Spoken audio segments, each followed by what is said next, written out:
오늘 나누기를 원하는 말씀은 그 마음에 스스로 이르기를, 또 어떤 버전에는 그의 마음에 스스로 이르기를이라고 되어 있는데요. 열왕기상 12장 26절에 있는 성경 본문에 있는 그 한 구절을, 한 일부분을 제가 제목으로 잡았습니다. 우리가 성경에 보면 예수님의 사역을 대해서 기록해 놓은 것이 사복음서입니다. 그러면은 이 구약의 이 왕정시대를 다루고 있는 성경책이 총 6권입니다. 사무엘상하, 열왕기상하, 역대상하입니다. 그 중에서 이 통일왕정시대가 끝나고 분열왕국시대로 넘어가는 데였는데요. 이 분열왕국시대의 역사를 다루고 있는 것이 열왕기상하와 역대상하입니다. 네 권입니다. 그 중에서 이제 열왕기상하는 북방 이스라엘의 내용들을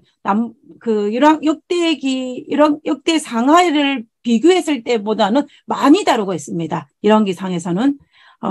그래서 열왕기는 이 바벨론 포로 이전에 예레미야가 기록됐다라고 전성에 나오고, 그 다음에 이제 역대상하는 바벨론 포로 이후에 2차 포로 귀환역에 속하였던 이 에스라가 기록했다라고 많은 이제 나와 있습니다. 그래서 이제 이 역대기를 기록한 이 에스라는 바벨론 포로 이후에 유다 백성들에게 그들의 정체성을 회복하기 위해서 기록한 역사서가 바로 역대기인 것을 알 수가 있는데요. 그래서 우리는 이 본문에서 우리가 이 성경에서 예수님의 생애를 연구하려면 사복음서를 복음조와 관점에서 이 4개의 복음서를 비교 분석해서 보면은 예수님의 생애를 좀 더 잘 이해할 수가 있습니다. 그와 마찬가지로 우리가 이 왕정시대의 역사를 알기 위해서는 이 4개의 6개와 4개의 관점에서 다 이 성경절을 같이 보면은 우리가 좀 더 깊은 이해와 성찰을 할 수 있을 것이라고 생각합니다. 그래서 저는 오늘 이 왕정시대에서 특별히 열왕기에서 집중적으로 다루고 있는 이 여로보암을 통해서 하나님께서 이 선택한 북방 이스라엘의 초대왕, 이 여로보암이 하나님께서 왕으로 선택할 만큼 믿음의 사람이었는데 이 여로보암이 어떻게 우상 숭배자가 되었는지를 우리가 이 시간에 한번 살펴보기를 원하는 것입니다. 우리가 이 역대기와 열왕기를 읽어보면 상투적으로 등장하는 단어들이 있습니다. 그것은 뭐냐면 남방 유다의 왕들의 이야기를 쭉 설명하면서 이 다윗의 길을 갔다, 내 아비 다윗의 행한 같이 갔다라는 그 표현을 씀을 통해서 그 왕이 의로운 왕으로 지칭할 때에 의의 대명사처럼 사용하는 것이 뭐냐면 너의 아비 다윗의 길입니다. 너의 아비 다윗의 행한 같이 너도 행하였다라는 그런 의미로 다윗의 길을 선택하는 것을 볼 수 있어요. 그래서 다윗의 길은 의의 길의 대명사로 사용되어졌습니다. 그와 반면에 북방 이스라엘 왕들, 역대 왕들에 대한 설명을 할 때에 저가 아브라함의 길을 행하며라는 이 상투적인 단어가 있습니다. 이 여로보암의 길을 행하였다라는 그 단어의 의미는 뭐냐면은 바로 악입니다. 다시 말하면 죄를 상징합니다. 여로보암의 길은 다윗의 길과 반대되는 개념으로서 이 악을, 우상 숭배를 하나님의 반역의 길로 강하였다라는 것을 나타낼 때에 죄의 대명사로 사용되어진 것이 뭐냐면 여로보암의 길입니다. 그래서 다윗의 길과 여로보암의 길은 반대입니다. 다윗의 길이 의의 대명사로 사용되어졌다면 여로보암의 길은 악의 대명사로 사용되어진 것을 우리가 볼 수가 있습니다. 하나님께서 다윗을 왕으로 선택하셨습니다. 그렇죠? 그와 마찬가지로 하나님께서 여로보암도, 북방 이스라엘의 초대 왕인 여로보암도 마찬가지로 하나님께서 선택하신 왕이었습니다. 그런데 어떻게 이 왕정시대, 분열 왕정시대 넘어가면서 다윗의 길은 의의 대명사로 사용되어지고 여로보암의 길은 악의 대명사로, 죄악의 대명사로 사용되었는지를 우리가 성경을 통해서 살펴보는 것은 우리에게 큰 의미가 있다라고 생각합니다. 그래서 오늘은 특별히 이 여로보암의 길에 집중적으로 한번 살펴보기로 합니다. 만약 우리가 여로보암의 악의 대명사로 사용되어질 만큼 그의 길이 악의 길로 갔는 그 이유를 안다면 우리도 우리 후손들에게, 믿음의 후손들에게 우리가 나쁜 영향을 끼치는 하나의 샘플로 우리가 작용하지 않을 수 있을 것입니다. 그래서 오늘은 정말 여로보암의 생애를 통하여서 여로보암이 어떻게 하나님의 선택받은 왕으로서 우상 숭배자가 되었는지 그 원인을 이 여로보암의 생애를 통해서 한번 살펴보기를 원하는 것입니다. 자, 우리가 간단하게 설명을 하면 솔로몬이 우상 숭배로 말미암아 통일 왕정이 끝나고 분열 왕국으로 됩니다. 분열 왕국이 되는데 북이스라엘의 초대 왕은 여로보암입니다. 10지파를 다스리는 왕. 그 다음에 이 솔로몬의 아들인 르호보암은 남방 유다를 다스리는 왕이 됩니다. 베냐민 지파와 유다 지파의 왕으로서 우리 한국이 남북이 나눠지는 것처럼 이 이스라엘의 왕도, 유다 왕도 북쪽과 남쪽으로 나누어지는 그런 일들이 일어난 것입니다. 자, 그러면 이 여로보암이 먼저 어떤 인물인지를 우리가 한번 살펴보는 것이 좋을 것 같습니다. 여로보암은 도대체 어떤 인물일까요? 여로보암은 열왕기상 11장 28절에 있는 말씀을 보면 이 여로보암은 솔로몬의 총애받는 신하였습니다. 이 성경 말씀을 읽어보면 이 사람 여로보암은 큰 용사라, 신하들 중에 왕의 신임을 받는 큰 용사라고 기록하고 있습니다. 우리가 성경에 보면 큰 용사라고 기록되어져 있는 곳이 몇 군데 있습니다. 그 사람은 그 의미는 신하들 중에 그냥 평범한 신하가 아니라 왕의 총애를 받고 많은 사람들에게 인정을 받는 그런 신하의 의미라는 것을 우리가 알 수가 있는데요. 이 사람 여로보암은 큰 용사라. 솔로몬이 이 청년이 누굽니까? 여로보암이죠. 이 여로보암의 부지런함을 보고 세워 요셉 족속의 일을 감독하게 하였더니 라고 되어 있습니다. 그래서 여로보암은 솔로몬의 총애하는 신하였습니다. 솔로몬이 가만히 보니까 이 여로보암이 굉장히 부지런한 거예요. 그리고 아주 능련한 솜씨가 있고 아주 판단력도 좋고 아주 모든 일에 충실한 것을 보았습니다. 그래서 이제 이 솔로몬이 보기에 여로보암이 굉장히 정말 좋은 신하라고 생각했기 때문에 그를 감독하는 자, 특별히 이 솔로몬은 그 당시에 건축을 많이 하지 않았습니까? 그것을 하는 감독자로 이제 여로보암을 세운 것을 볼 수가 있습니다. 다시 말하면 솔로몬이 여로보암이 가지고 있었던 이 능력과 판단력을 인정했다라는 것을 우리가 알 수가 있어요.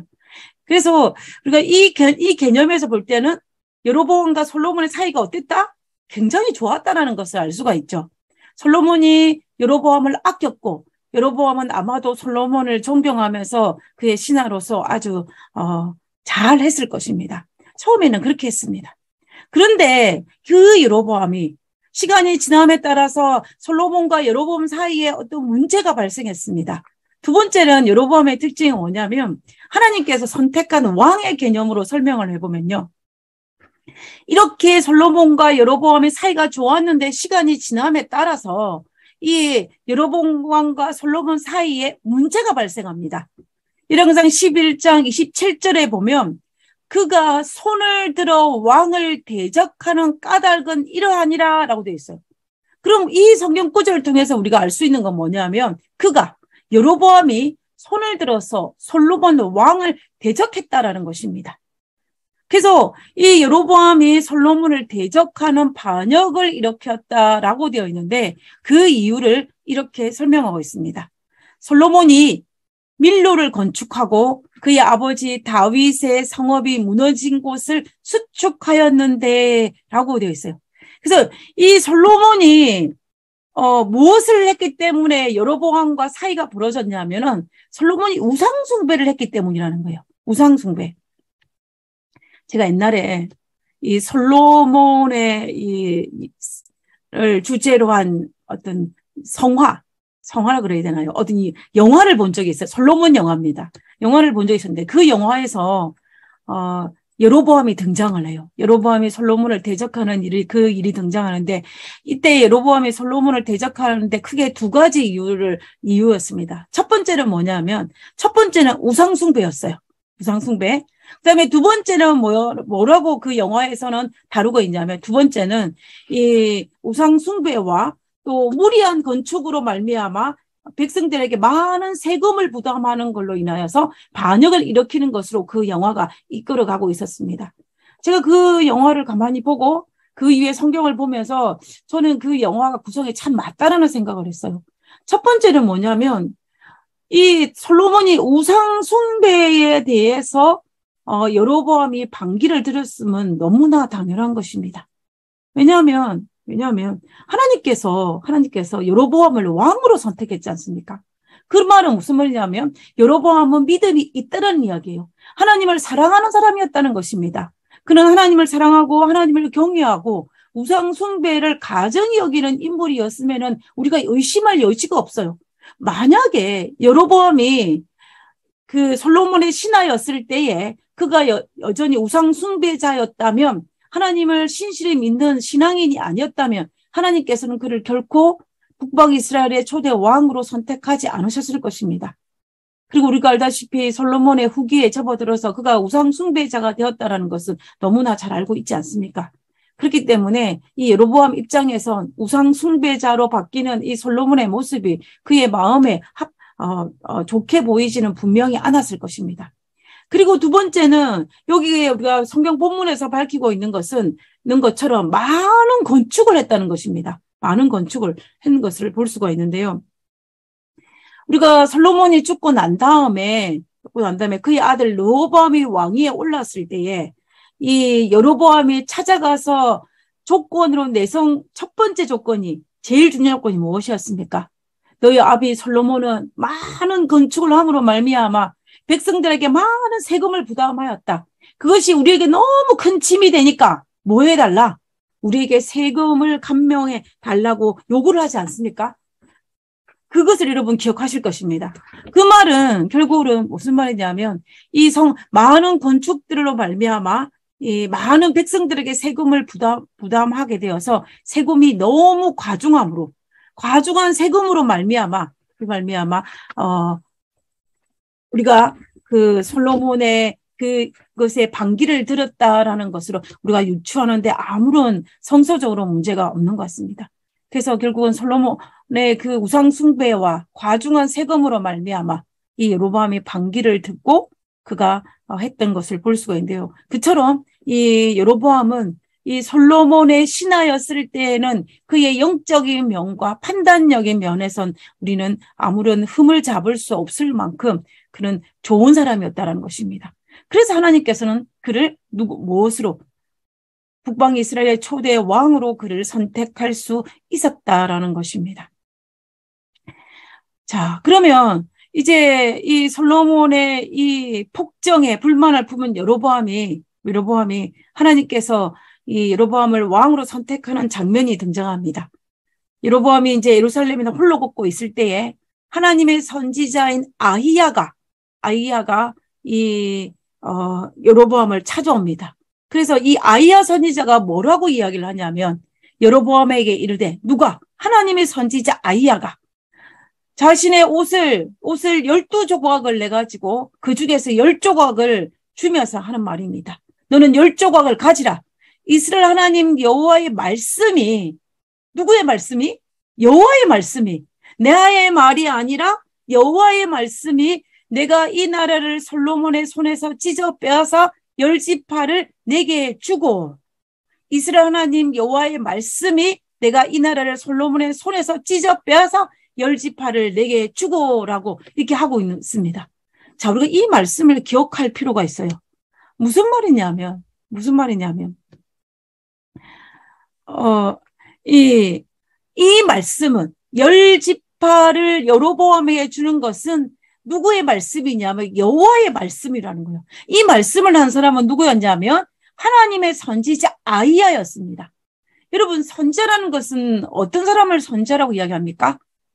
하나님의 기별을 백성에게 전달하는 자가 선지자입니다.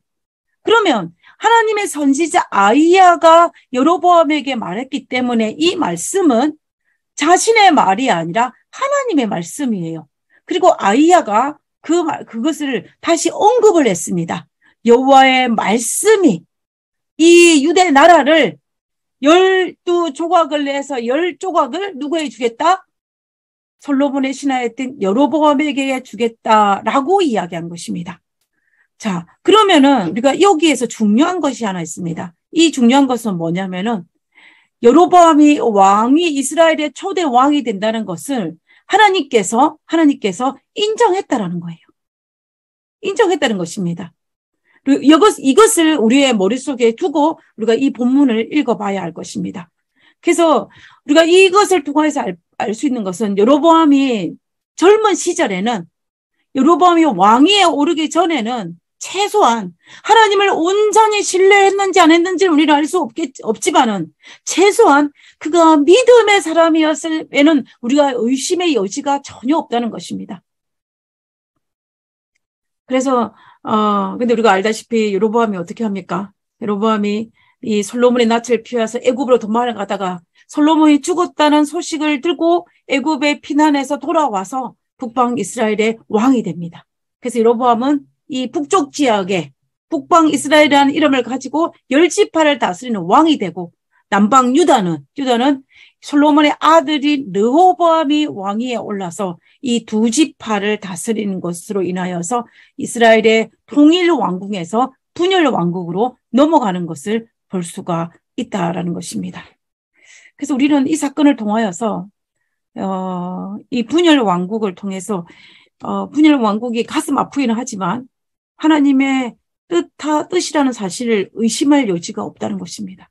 왜냐하면 하나님께서 그렇게 하셨기 때문에.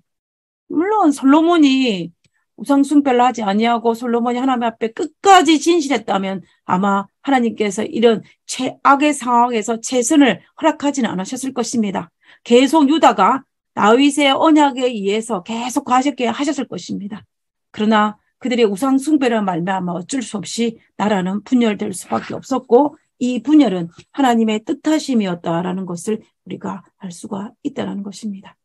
그래서 우리는 이 두 분열을 통하여서 가슴 아프기는 하지만 여로보암도 르호보암도 이것을 받아들이는 것이 필요합니다. 르호보암은 이런 상황을 받아들이고 다윗의 언약으로 인하여 하나님께서 보호하실 것이기 때문에 그런 자기에게 주어진 이 두 지파를 다스리는 것에 만족을 하고 그가 최선을 다하여서 그의 할아버지인 다윗의 길을 가는 것이 바로 르호보암의 몫이고 르호보암의 할 일이고 르호보암의 의무입니다. 그와 반면에 여로보암은 어때요?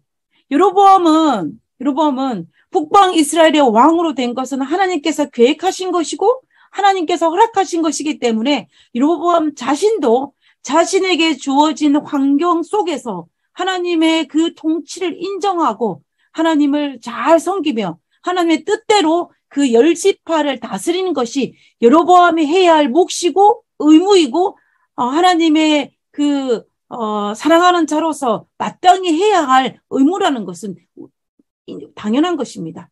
각자 자신의 위치에서 이것을 받아들이고 최선을 다하여서 그리스도인으로 살아가는 것은 하나님께 기름 부음 받은 왕으로 살아가는 것이 그들의 의무라는 것입니다.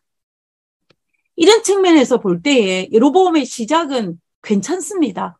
어쩌면 좋다라고 볼 수가 있을 것입니다. 근데 여로보암이 이제 왕위에 오르고 난 다음에 이제 세겜으로 수도를 삼고 또 옮기는 이런 과정 속에서 북방 이스라엘이 어느 정도 안정을 찾아가고 있었습니다. 그러다가 성경에 무슨 일이냐면 잘 듣는데 그런데 무슨 일이 발생했냐면 성경에서 여로보암이 악한 왕의 대명사가 될 수 있는 그 이유를 성경은 밝히고 있습니다. 우리가 그 성경을 한번 보겠습니다. 여로보암이 악한 왕이 된 이유입니다. 모든 것이 이제 수도를 옮기고 이렇게 하는 과정 속에 있는데 26절에 열왕기상 12장 26절에 그의 마음에 스스로 이르기를 나라가 이제 다윗의 집으로 돌아가리로다. 무슨 말이냐면 그 다음에 읽어보면 합니다.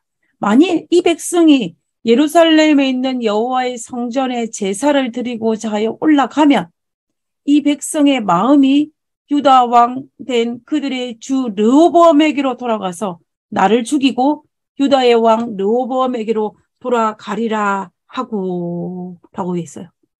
우리가 이 성경 본문을 가만히 살펴보면요. 이제 여로보암이 생각을 한 것입니다. 누가 와서 말해준 것이 아니에요. 선지자가 와서 경고를 해준 것이 아닙니다. 성경에 기록된 것을 보고 한 것이 아니에요. 성경에 보면은 그의 마음에 스스로 이르기를 했습니다. 다시 말하면 자기 혼자 스스로 생각한 거예요. 본인이 생각해보고 이 여로보암이 본인이 생각해본 결과를 이야기하는 것입니다. 엘렌 G. 화이트는 이 부분에 대해서 어떻게 설명을 하고 있냐면요. 여로보암의 가장 큰 염려는 이 당시에 여로보암이 무엇을 가장 크게 염려했냐면 장차 그의 신하들이 열지파에 속해 있는 자기 백성들이 다윗의 왕위를 계승한 통치자 누굽니까? 르호보암이죠. 통치에게 쏠리지 않을까라는 것이었다. 이 르호보암의 모든 고민이 이 백성들이 자기에게 마음이 쏠리지 않고 누구를 더 좋아할까? 자기보다 남방 유다의 왕인 르호보암을 더 좋아하지는 않을까라는 것이 그의 가장 큰 염려였다는 것입니다.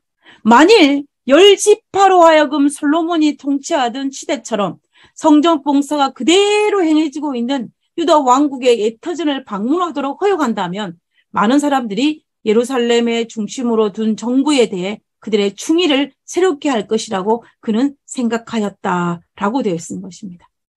자, 우리가 이 말이 무슨 말이냐면 우리가 알다시피 이스라엘은 7대 절기가 있지 않습니까?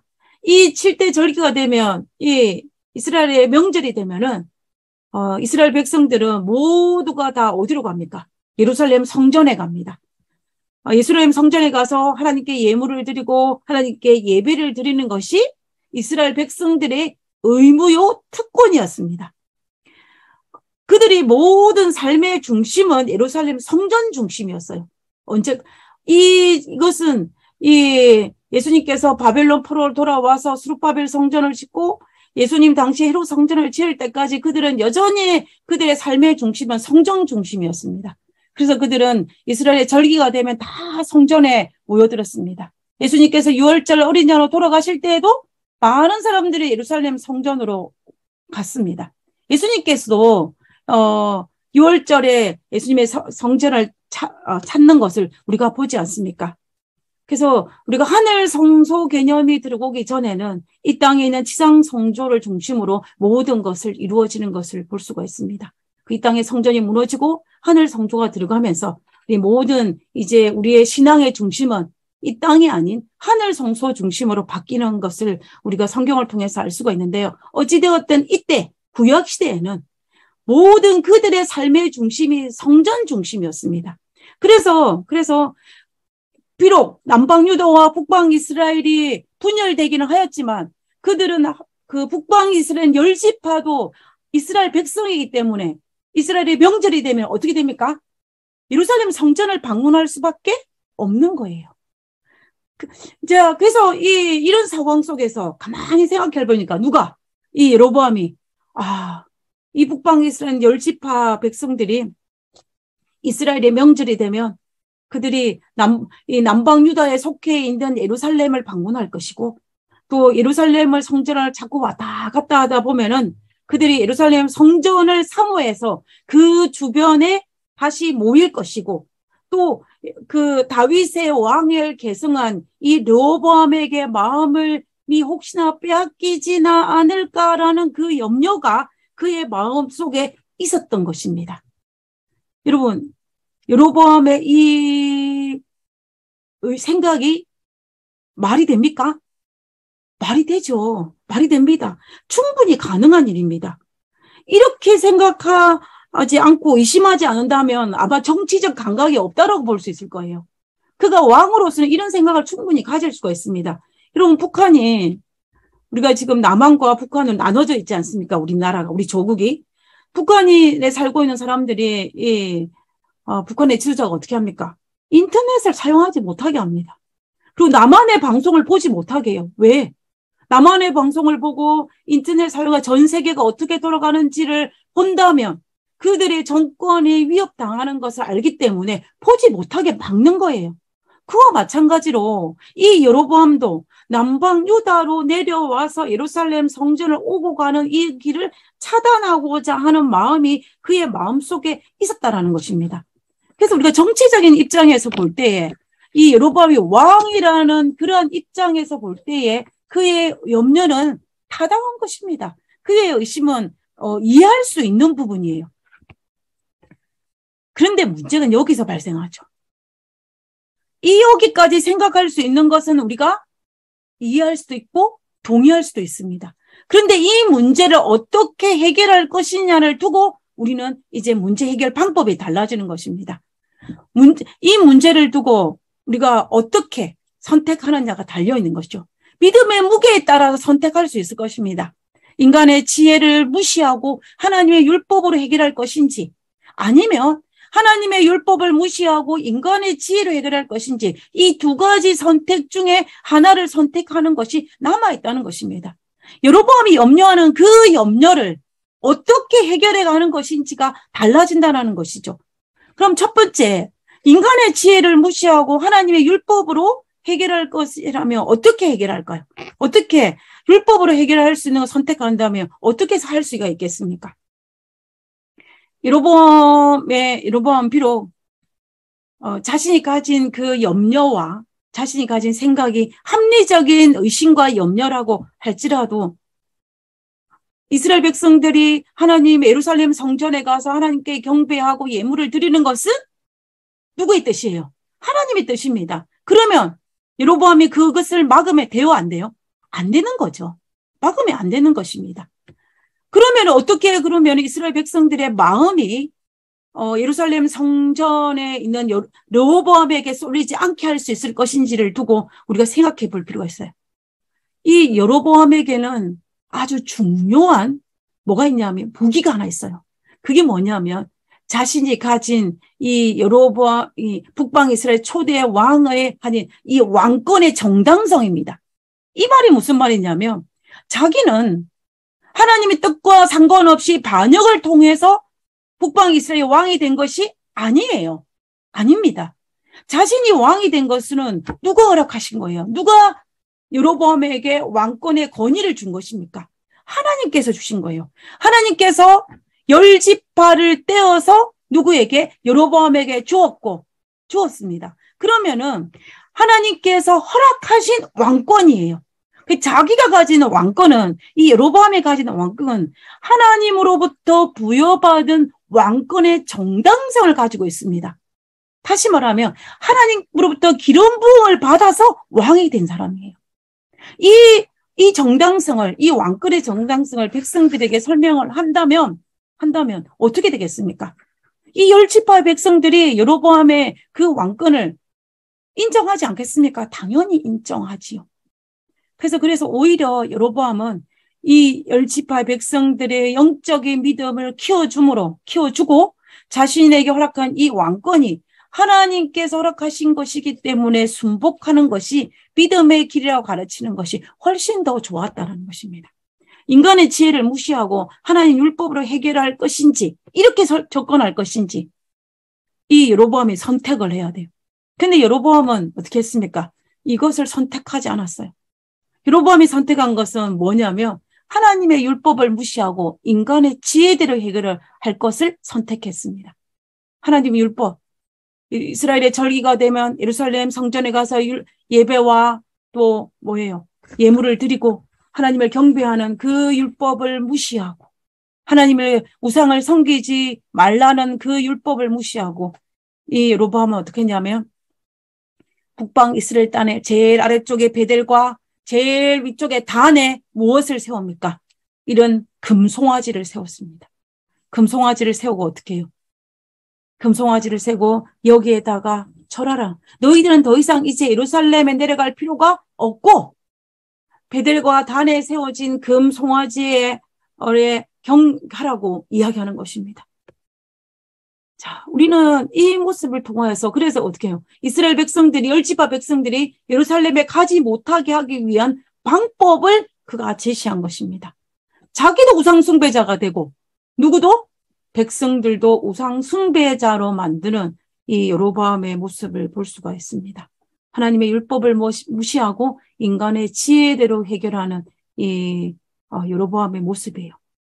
어떻게 해서 그가 스스로 생각해서 하나님께서 하나님이 선자를 통해 주신 말씀도 아니고 율법을 통해서 본 것도 아니고 자기 스스로 생각해서 이런 방법을 확인해내는 여로보암의 모습을 볼 수가 있는 것입니다. 참으로 안타까운 것은 여로보암은 자신의 눈으로 목격을 했습니다. 무엇을 했냐면 우상 숭배는 곧 몰약하는 패망의 길이라는 것을 여로보암은 눈으로 목격을 했어요. 그의 솔로몬이 그렇게 부강한 나라였지만 솔로몬이 우상 숭배함으로 말미암아 그 나라가 남방유다가 어떻게 약해지는지를 그는 보았습니다. 하나님께서 우상 숭배를 얼마나 가정이 여기는지를 보았어요. 그래서 그 부강한 이 솔로몬이 다스렸던 그 나라를 분열 왕국으로 만드는 그 모든 과정을 여로보암은 가장 옆에서 잘 지켜본 사람입니다. 그러나 그가 왕위에 올랐을 때에는 정말 어처구니 없게도 그가 우상 숭배자가 되는 것입니다. 어떻게? 그의 마음에 스스로 이르기를, 그의 마음에 스스로 생각한 것을 그 결과로 그가 이런 것을 해낸 것을 볼 수가 있다라는 것입니다. 너무나 가슴 아픈 일이죠.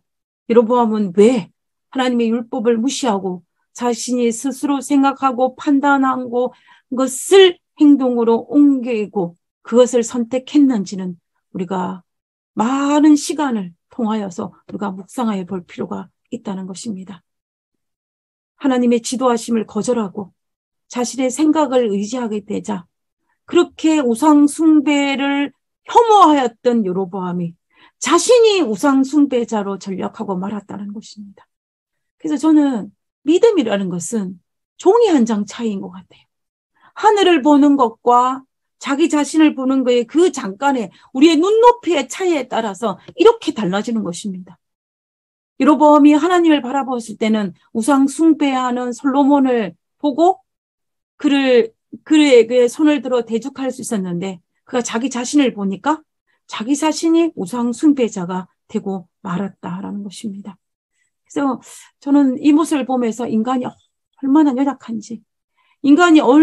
연약한지를 우리가 알 수 있는 장면입니다.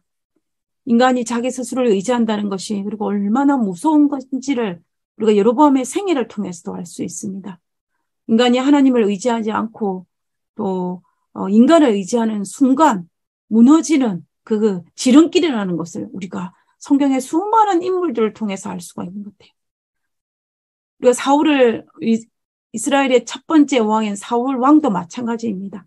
하나님께서 이스라엘의 초대 왕, 첫 번째 왕으로 선택할 만큼 사울은 믿음의 사람이었지만 그는 하나님의 인도하심을 거절하고 자기의 생각대로 행동한 결과 그는 하나님으로부터 버림받은 왕이 되었습니다. 솔로몬도 마찬가지죠. 하나님께서 그에게 정말로 그를 축복하시고 솔로몬 역시 하나님을 굉장히 정말 사랑하고 하나님을 의지하는 왕이었지만 그러나 그는 자신의 지혜대로 여러 가지 결혼 동맹이나 여러 가지 행을 행함으로 말미암아 그가 우상 숭배자로 바뀌지 않습니까? 가룟 유다도 예수님 12제자 중이었던 가룟 유다도 예수님을 의지하는 대신에 자신의 생각을 의지함으로 말미암아 마침내 예수님을 은 30냥에 팔지 않습니까? 우리는 성경에 나타난 수많은 믿음의 노독들의 모습들을 보면서 하나님을 의지하는 것과 자기 자신을 의지하는 것이 얼마나 엄청난 결과를 가져오는지를 우리가 성경에서 알 수가 있는 것 같아요. 근데 그것의 차이는 우리가 하늘을 보느냐 자기 자신을 보느냐 우리의 눈높이에 따라서 달라질 수 있다는 것입니다. 사람이 인간의 지혜를 의지한다는 것이 얼마나 무서운지 자신을 믿는다는 것이 얼마나 무서운지 우리는 성경을 통해서 우리 주변을 통해서 알 수가 있는 것입니다. 그래서 우리가 정말 하나님 앞에 할 수 있는 말은 한마디밖에 없는 것 같아요. 하나님, 우리를 불쌍히 여겨달라는 말. 그 말 외에는 우리가 하나님 앞에 할 수 있는 말이 없는 것 같습니다. 여로보암이 이렇게 자기 자신을 생각을 의지함으로 말미암아 그 결과물은 참으로 비참했습니다. 열왕기상 12장 28절에 보면 화면을 보면 이스라엘아 이는 너희를 애굽 땅에서 인도하여 올린 너희의 신들이라 라고 얘기합니다. 이 말이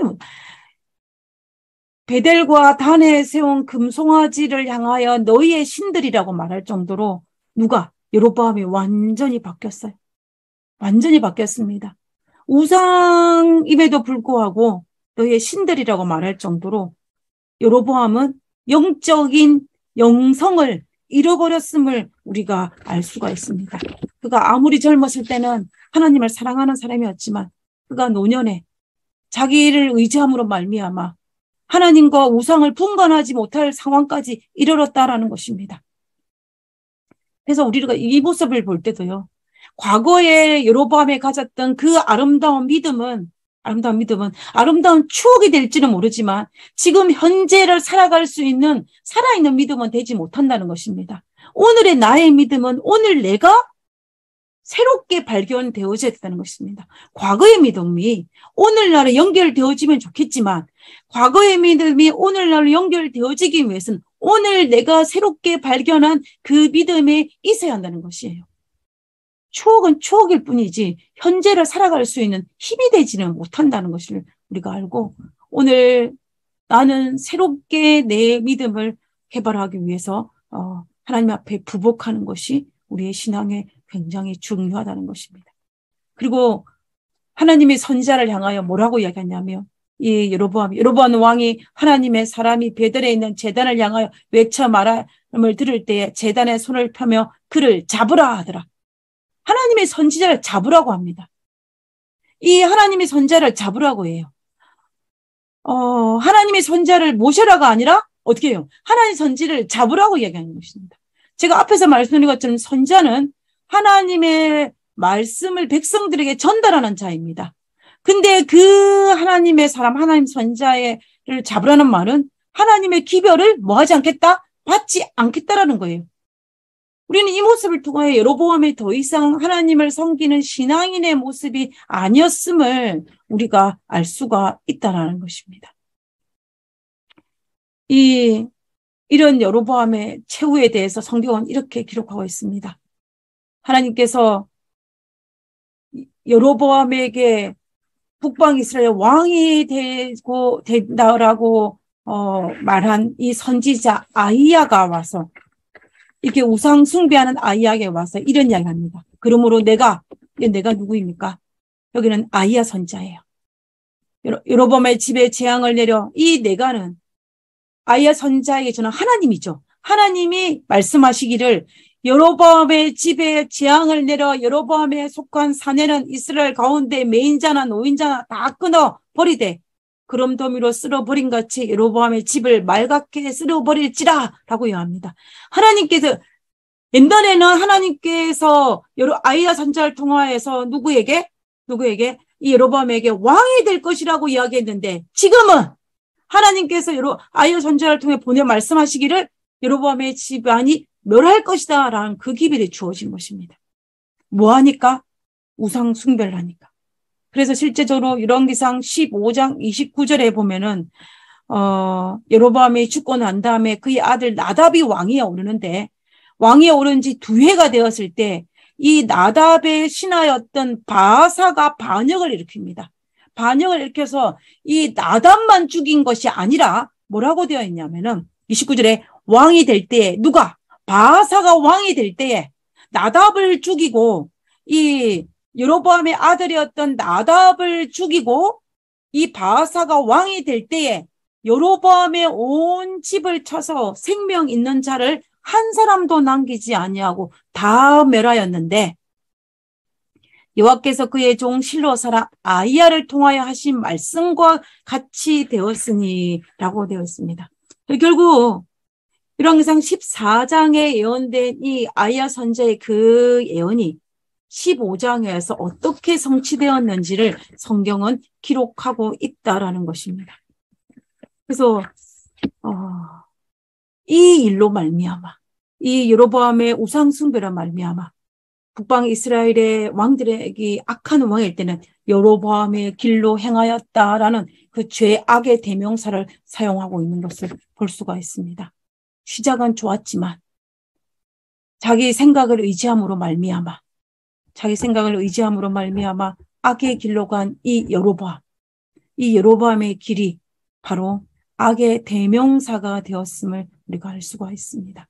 그래서 우리는 정말로 자기 생각을 의지하는 것이 얼마나 무서운 것인지를 우리는 성경을 통해서 보게 되는 것입니다.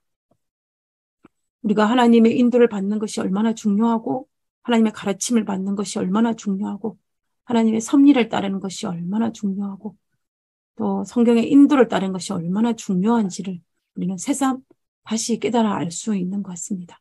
그래서 그 성경을 읽고 묵상하고 기도하고 하나님의 뜻을 구하는 것이 바로 성도로서의 우리의 몫이라는 것입니다. 내가 아무리 영적인 사람이라 할지라도 내가 아무리 똑똑하다고 할지라도 내가 아무리 실수를 하지 않는 사람이라 할지라도 하나님의 뜻을 묻지 않고 스스로 생각하고 판단하는 자는 여로보암의 길을 가는 것과 다를 바가 없다라는 사실을 우리는 결코 잊지 말아야 할 것입니다. 그래서 오늘도 하나님의 뜻을 묻고 하나님께 기도하고 하나님 말씀을 통하여서 그 기별을 깨달아 앉는 우리 모두가 되었으면 좋겠습니다. 하나님께서 이 안식일이 시작하는 이 첫 시간에 이 안식일에 더욱더 하나님과 동행하고 하나님의 뜻을 묻고 하나님의 뜻의 길을 가는 우리 모두가 되기를 간절히 바라면서 오늘 말씀을 마치고자 합니다.